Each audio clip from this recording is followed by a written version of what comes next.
అందరికీ నమస్కారం. నా పేరు అద్వితి. ఈరోజు మనం రామశబ్దం యొక్క గొప్పతనాన్ని తెలుసుకుందాము. రా అంటే నోరు తెరుచుకుంటుంది, చేసిన పాపాలన్నీ తొలగిపోతాయి.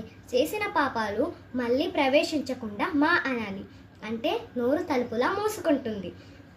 ఉత్తర భారతదేశం వైపు ఒకరినొకరు కలుసుకున్నప్పుడు హాయ్ హలో అని కాకుండా రామ్ రామ్ అని పలకరించుకుంటారు.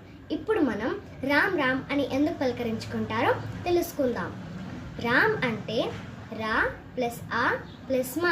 హిందీ వర్ణమాలలో రా అంటే హల్లుల్లో 27వది, ప్లస్ ఆ అంటే అచ్చుల్లో 2వది, ప్లస్ మా అంటే హల్లుల్లో 25వది. అంటే 27 + 2 + 25 = 54. ఒక్కసారి రామ్ అంటే 54 సార్లు అన్నట్టు. మరోసారి రామ్ అంటే 54, అంటే 54